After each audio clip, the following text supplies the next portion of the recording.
নমস্কাৰ কি খবৰ আপোনালোকৰ আশা কৰিছোঁ আপোনালোক ভালেই আছে আমাৰো ভাল এই দেখিছেনে এইকেইটা কালাৰে আজি আমি মই ৰংগোলী বনাম মই যেতিয়াৰ পৰা ডাঙৰ হৈছোঁ মানে তেতিয়াৰ পৰা আমাৰ অসমীয়া মানুহে কিছুমানে চাগে বনায় দেই কিন্তু মই আমাৰ যিটো ঘৰত ডাঙৰ হৈছোঁ বা তাতে তেনেকুৱা ৰংগোলীৰ কোনো বনোৱাৰ নিয়ম নাছিলে কিন্তু মই বিয়া হৈছোঁ মই বেংগলী মানে মোৰ হাজবেণ্ড বেংগলী হয় সেইকাৰণে তাত মানে তেওঁলোকে ৰংগোলী বনাব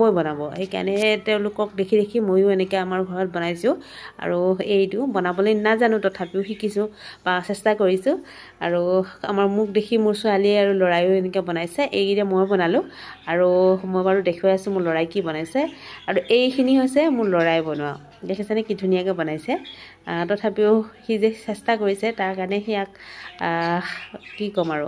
তাৰপিছত আৰু ইয়াত লাইটৰ ডেক'ৰেশ্যন দেখিছেনে ইমান ধুনীয়াকৈ লাইটখিনি লগাই দিছে এইটো হৈছে আমাৰ ওচৰৰে ভাইটি এটা সি লগাইছিলে আৰু মোৰ সন্মুখৰখিনি এনেকৈ ধুনীয়াকৈ ফুল চুলখিনি ময়ে লগাইছোঁ বাৰু আৰু এয়া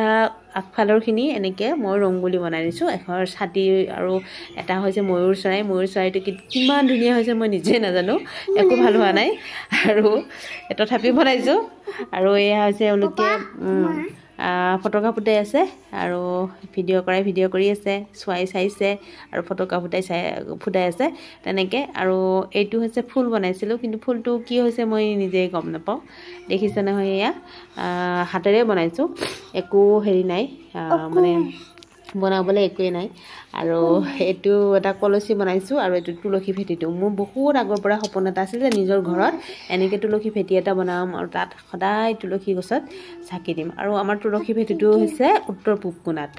আৰু এইটো দেখিছেনে ইমান ধুনীয়াকৈ লাইট দিছে আৰু এইটো হৈছে গেটখন তেনেকৈ আৰু আমাৰ ঘৰটো এইটো দেই আমাৰ এই দেখিছেনে গায়ত্ৰী মন্ত্ৰও লগাইছোঁ আৰু চাকি তাকি ধুনীয়াকৈ জ্বলাই মেলি পূজা কৰিলোঁ এতিয়া অকণমান মই বাহিৰত আহি ভিডিঅ' বনাইছোঁ আৰু এয়া লাইটৰ ডেক'ৰেশ্যনখিনি আগফালেও লগাইছোঁ কিন্তু আগফালেখিনি মানে আৰু কলগছ ফুটাই সকলোলৈকে দীপাৱলীৰ শুভেচ্ছা জনালোঁ আৰু সকলো ভালে থাকক কুশলে থাকক সকলোৰে মনৰ আন্ধাৰবিলাক পোহৰাই তোলক আজিলৈ আহিছোঁ